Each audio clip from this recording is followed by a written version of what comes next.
सर्व पत्रकार बांधवांना जय महाराष्ट्र. संपर्क प्रमुख श्री सुनील शिंदे यांनी प्रस्तावित केला आणि त्यात त्यांनी सांगितलं की नक्कीच तिकडल्या शिवसेनेमध्ये एक चांगलं वातावरण निर्माण होताना दिसत आहे.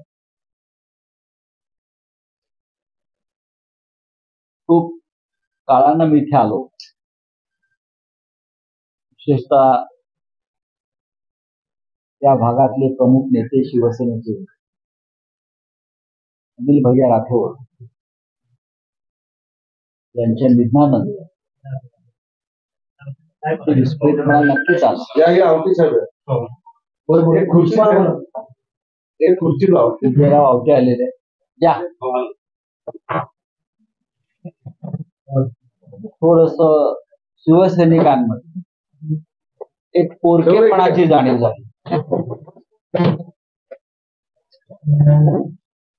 काय होईल काय नाही हा संभ्रम थोडा लोकांमध्ये अर्थ निर्माण झाला. ज्या पद्धतीने अनिल भैयांचा जेव्हा विधानसभेत पराभव झाला तो सुद्धा धक्कादायक होता. तो का आणि कसा घडवण्यात आला हेही सगळ्यांना माहिती. त्या काळात राजकीय उलथापालथी झाली महाराष्ट्रात. पण इथे जेव्हा आलं तेव्हा मला एक सगळ्यात आधी हे लक्षात आलं ते म्हणजे शिवसेना किंवा राजकीय पक्ष नाही तर या नगरमध्ये संपूर्ण राजकीय आणि सामाजिक व्यवस्था बिघडली. इथे गुंडांचं राज्य असतं. या नगरमध्ये गुंडांचं राज्य असतं. झुंडशाही गुंडशाही हीच लोकशाही. आणि त्यासाठी बहुधा हे गुंड हे सरकार पक्षात सामील झाले. आमदार असतात कोणी असतात त्यांचे पोशिंदे असतात. इतक्या विचित्र प्रकरणांची फाईल माझ्या समोर पडली 2 दिवसात रात्रीपासून. बिहार मधला हा एखादा भाग आहे का असं मला वाटलं. नगर आमच्या मुंबईमध्ये कधी काळी दाऊद इब्राहिम नावाचा एक गुंड होता तो नंतर पळून गेला. छोटा शकील नावाचा एक गुंड होता तोही पळून गेला. अशा अनेक गुंड मुंबईमध्ये आम्ही पाहिले. त्याच्याशी संघर्ष केला शिवसेना आणि पळून आम्हाला घाबरूनच गेले सगळे गुंड. ते मुंबईमध्ये जमिनी बळकावणं बरं का. मुंबईमध्ये जमिनी बळकावायच्या जबरदस्तीनं तिथे जाऊन आपला ताबा सांगायचा ताबा. आणि मी इथे ताबेगिरी हा शब्द इथे ऐकला खूप वर्षांनी. ताबा घ्या ताबा. मुंबईमध्ये हे दाऊद त्याच्या गँग सगळ्या गुंडांच्या गँगच्या जमिनी माफिया ही माफियागिरी त्या पद्धती दाऊद इब्राहिम छोटा शकील अबू सालेम अन्य काही टायगर मेमन अशा पद्धतीची खंडण्या जमिनी बळकावणं दहशत नगरसारख्या शहरामध्ये व्हावं. लोक दहशतीखाली जगावे. लोकांना इथे काम धंदा व्यापार करायची भीती वाटावी आणि हे शहर सोडून बाहेर जावं. या राज्यातल्या एका प्रमुख शहराची एकेकाळी या शहराला प्रतिष्ठा होती. ही स्थिती इथे एखाद्या राजकीय पक्षामुळे आणि त्यांच्या आमदारांमुळे असेल. मला असं वाटतं या महाराष्ट्रामध्ये गृहमंत्री आहे की नाही आणि गृहमंत्री असतील किंवा मुख्यमंत्री असतील किंवा यांचे कोणी पोशिंदे असतील तर ते काय करतात ते इकडला जो ताबेगिरीचा पैसा आहे तिथपर्यंत जातोय का. त्यांना कोण पाठीशी घालतंय.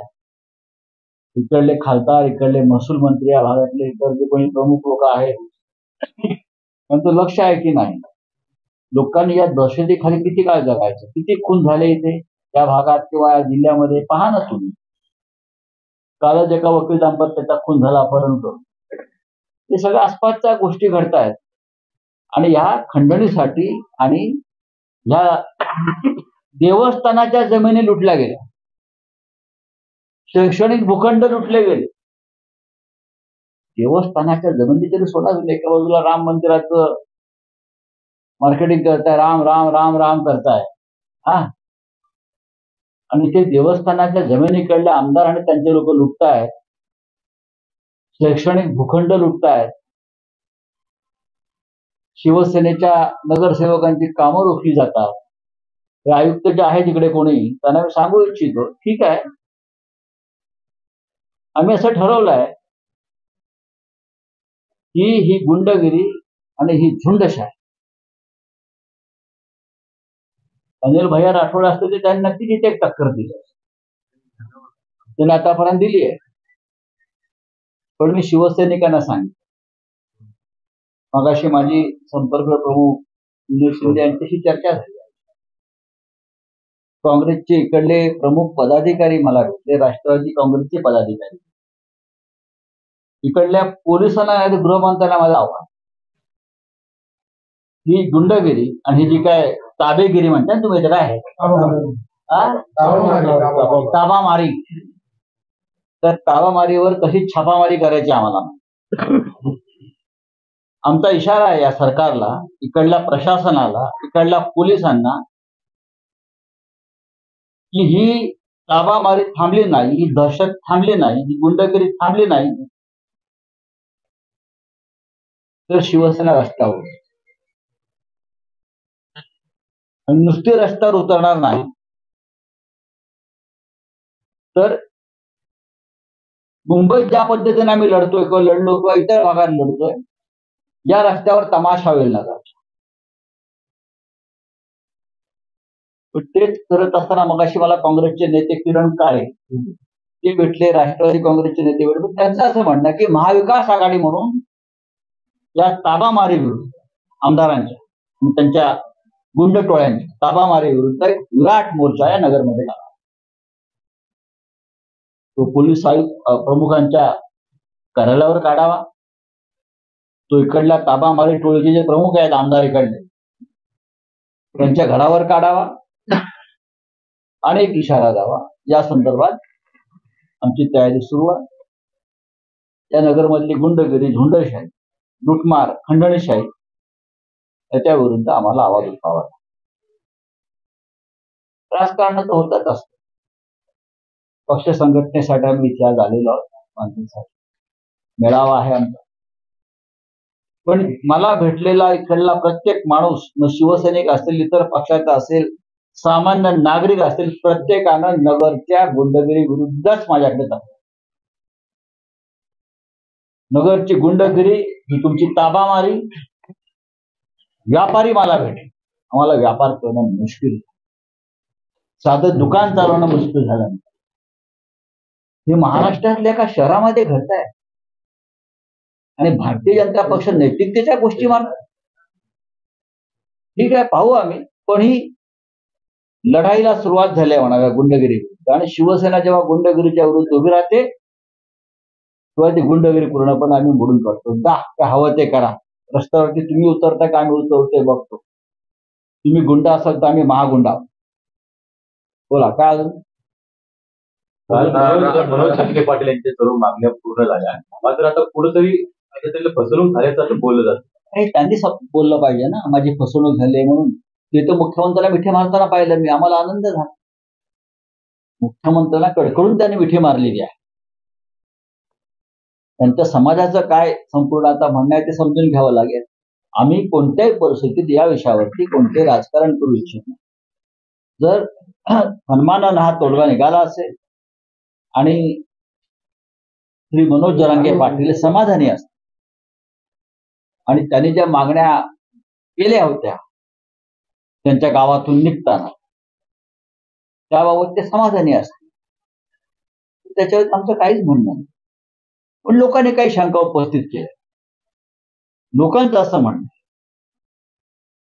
ही तोंडाला पानं पुसली आहे, ही फसवणूक आहे, असे विविध प्रकारचे मी आज प्रतिक्रिया पाहतो तर मला त्याच्यावरती आम्हाला बोलायचं नाही. मला असं वाटतं, आम्हाला असं वाटतं की या महाराष्ट्रामध्ये सामाजिक शांतता नांदावी. कोणताही समाज एकमेकाच्या विरुद्ध उभा राहू नये, हा महाराष्ट्र एकसंघ असावा. पण पोलीस माझं काही वापर करू शकत नाही. आमचा बॉस सागर बंगल्यावरती बसलेला आहे असं निलेश आहे. अधिकाऱ्यांच्या कानाखाली देखील बुलडोजर राज्य आणायचं. आपला बॉस सागर बंगल्यावर निर्देश आणले. ठीक आहे, कोणाचा बॉस सागर बंगल्यावरती असतो, कोणाचा बॉस अशा प्रकारे पाकिस्तानात बसलेला असतो. ही जी भाषा आहे कोणा असं कोणी करत असेल या राज्यामध्ये, तर गृहमंत्री देवेंद्र फडणवीस यांनी त्याच्यावरती भाषा केली. मी दुसरं कोणी काय अशी भाषा करत बोलतो, गृहमंत्री आहे, गृहमंत्र्याने पुढे येऊन सांगायला पाहिजे. या महाराष्ट्रातली सामाजिक स्थिती बिघडवायचं काम चालू आहे आणि त्याच्यावर निवडणुका लढणार असं चुकीच आहे. असं आहे की प्रभू श्रीरामाच्या नावानं जर कोणी दंगे करणार असतील तर मला असं वाटतं की हा प्रभू श्रीरामाच्या विचारांचा पराभव. एक लक्षात घ्या, तुम्ही मत तुम्ही केलेल्या कामावर माग. रामाच्या नावावर भीक तर देवाच्या नावावर भीक हे भिकारी सुद्धा मागतात. रामाच्या नावावर मत मागा आणि तुम्ही दाखवा तुमची कर्तव्य. मराठा समाजाला आरक्षणाचा विचार केल्यानंतर ओबीसी समाजाला घटकाला असं वाटायला लागलं आता आपलं आरक्षण राहणार नाही, टिकणार नाही. मला असं वाटत नाही की आमची भूमिका अशी आहे की कोणाचंही काढून काही देऊ नये. मग धनगर समाज असेल, मराठा समाज असेल, त्यांना तुम्ही देताय ते दुसऱ्यांचं उरबडून देऊ नका. प्रत्येकाचे समाधान होईल अशा प्रकारचा निर्णय व्हावा. पण काल मुख्यमंत्र्यांनी ज्या प्रकारे गुलाल उधळला, मला असं वाटतं की दुसरा समाज हा अस्वस्थ आहे आणि राज्यात असं होऊ नये. पंकजा मुंडे यांनी पण सांगितले की धक्का लागणार सरकारने जे सांगू म्हणजे आता भाजपमध्ये म्हणजे राज्यकर्त्यांमध्ये सुद्धा मी या राज्यामध्ये असं प्रथमच पाहिलेलं आहे की कॅबिनेट मधले 10 मंत्री या विषयावर 10 तोंडाला बोलतात. सरकारमध्ये एक वाक्यता आणि एकमत नाही. मुख्यमंत्री एक बोलतात, त्यांचे मंत्री वेगळं बोलतात. मुख्यमंत्री हे सरकारचे प्रमुख असतात. मुख्यमंत्री बोलतात म्हणजे सरकारची भूमिका. पण मुख्यमंत्र्यांनी घेतलेल्या भूमिकेच्या विरुद्ध अनेक मंत्री जेव्हा भूमिका मांडतात तेव्हा सरकारमध्ये एक वाक्यता.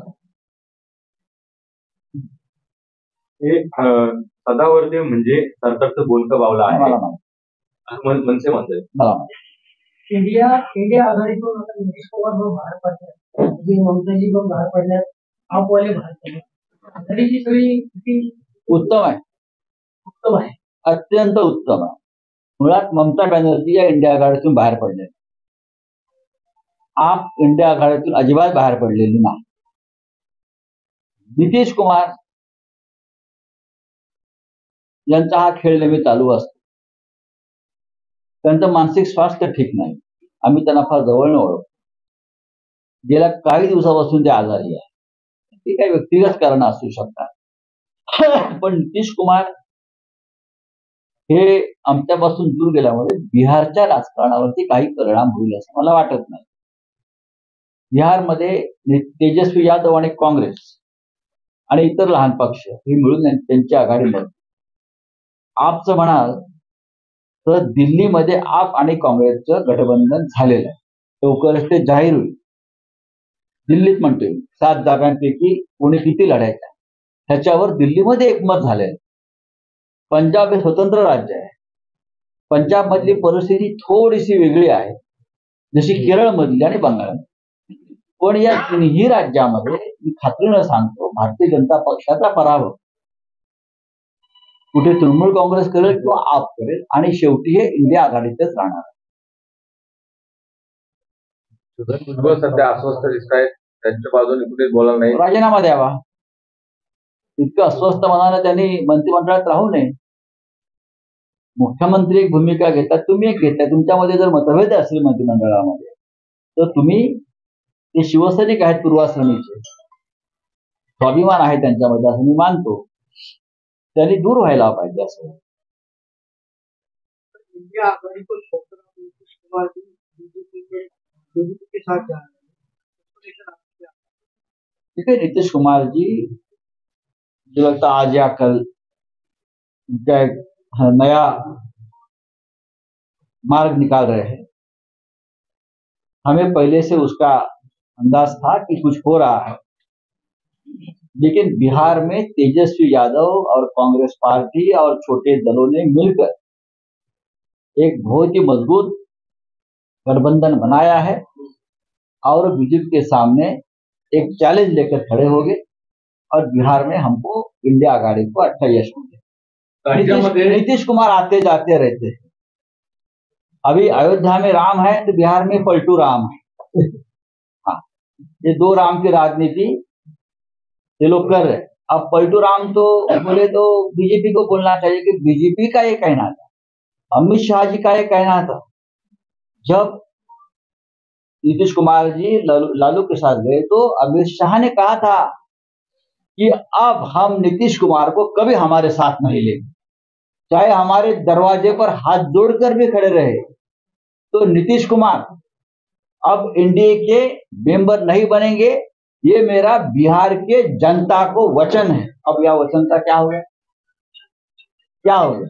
तो सबसे बड़े पलटू राम बीजेपी के लोग हैं। तो अयोध्या का राम अलग है या और एक पलटू राम अलग है। दूसरी बात, जिस तरह से राहुल गांधी की यात्रा निकली है, उनकी यात्रा के ऊपर खड़े हो यात्रा को रोका जा रहा है। यात्रा रोकने के लिए पूरी कोशिश ये लोग कर रहे हैं। इसका मतलब आप डर रहे हैं। आप एक जगह पे 400 पार, आपकी बार 400 पार, तो डरते क्यों हो? आपके मन में डर क्यों है? राहुल गांधी का, महाराष्ट्र में शिवसेना का, फिर आप डर क्यों रहे हो? अगर आपको 400 पार का इतना विश्वास है तो आपको डरने की जरूरत नहीं। मैं आपको ये कहना चाहता हूं, डरो मत, हमारा सामना करो। लेकिन राहुल गांधी चाहे मणिपुर हो चाहे असम हो, आगे जा रहे, रोकने की कोशिश की है, उनके काफिले पर हमले हुए हैं और फिर भी उनकी यात्रा आगे चल रही। एकीकडे महाराष्ट्रामध्ये निश्चित अनेक धमकी प्रधान, दुसरीकडे अनेक पवारांचा मुलगा पाच पवार नाही, मी नगरमध्ये पाहते गुंडगिरी ना, राज्यात गुंडगिरीच्या पायावर होता। मी आज नगरमध्ये आहे, नगरच्या आमदारांच्या गुंडगिरीच्या कथा तुम्ही ऐकाल तर तुम्ही बिहारच्या कथा विसरा।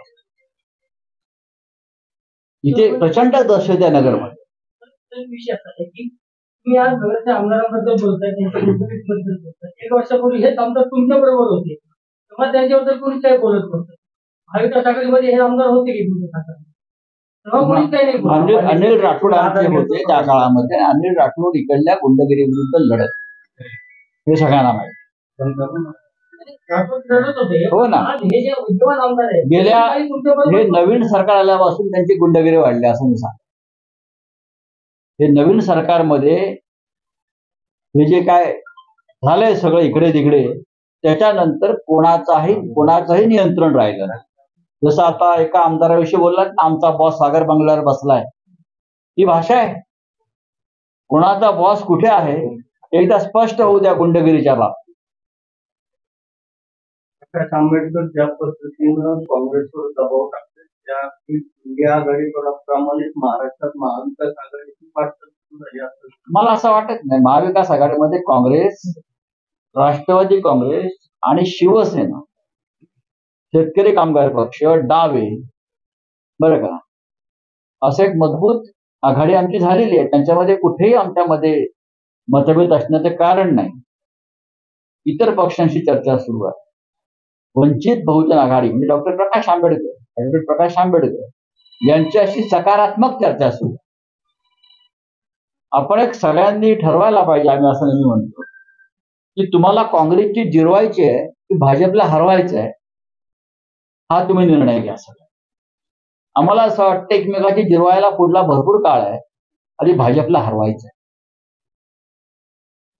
वंचित बहुजन आघाडीला जे हवंय ते आघाडी द्यायला तयार आहे आणि आम्ही त्यांना अत्यंत सन्मानानं आमंत्रित केलेलं आहे।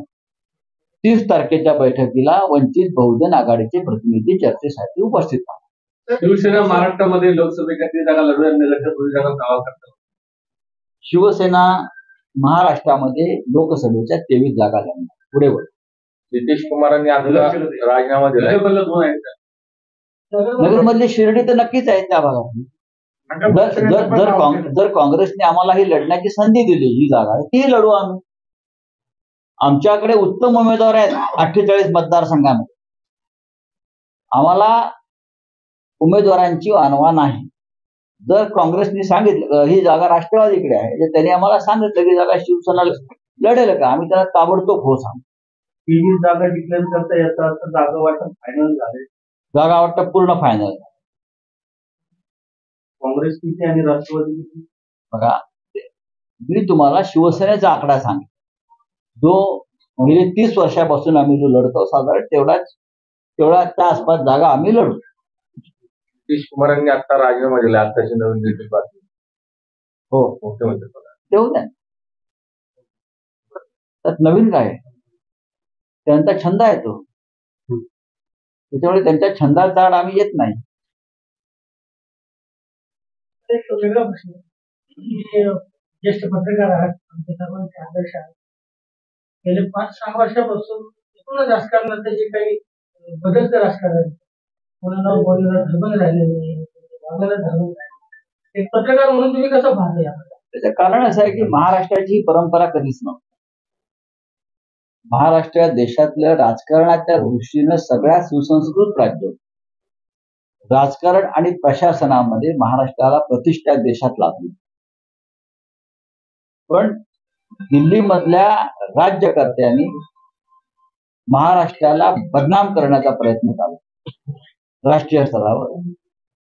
त्याचं चित्र आपण पाहतो. महाराष्ट्रामध्ये इतका कमालीचा द्वेष आणि आकस एकमेकाविरुद्ध राजकारणात कधीच नव्हता. राजकीय मतभेदापलीकडे आम्ही नाती टिकवून ठेवली. पण आज भारतीय जनता पक्षाचं राजकारण इतकं घसरलेलं आहे दिल्लीतून आणि महाराष्ट्रातून की राजकीय विरोधक हा दुश्मन आहे, शत्रू आहे आणि त्याला कुटुंबासह खतम केलं पाहिजे अशा पद्धतीचं वातावरण या राज्यात दुर्दैवाने निर्माण झालं. आम्ही बाळासाहेब ठाकरे असतील, माननीय शरद पवार असतील, विलासराव देशमुख असतील, वसंतदादा पाटील, वसंतराव नाईक, बरं का, यशवंतराव चव्हाण, बॅरिस्टर रणतुले असे अनेक राज्यकर्ते.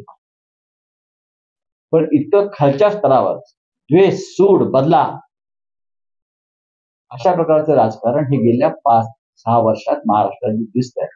हे महाराष्ट्राच्या संस्कृतीला, प्रतिष्ठेला काळीमा फासणार. नितीश कुमार राजीनामा दिला. देऊ द्या. त्यांना अधूनमधून विस्मरणाचा झटका आहे. माझ्या माहितीप्रमाणे त्यांचा वैद्यकीय अहवाल असा आहे की त्यांची 75% मेमरी ही लॉस झाली. हे मी सत्य सांगतो. ते आजारी आहेत आणि मानसिक दृष्ट्या जास्त आजारी आहेत आणि त्यांना अधूनमधून विस्मरण होतं. त्यांची स्मृती परत आली की ते परत इंडियामध्ये. पंकजा मुंडे म्हणताय की आता 1 मराठा आता 1 लाख ओबीसी असं म्हणा. आता त्या राज्यामध्ये हे असंच चालणार आहे का हा विचार सगळ्यांनी एकत्र बसून केला आणि यासाठी राज्याला एक खंबीर आणि सर्वसमावेशक नेतृत्वाची गरज दुर्दैवाने असती नाही. चला, थँक्यू, धन्यवाद.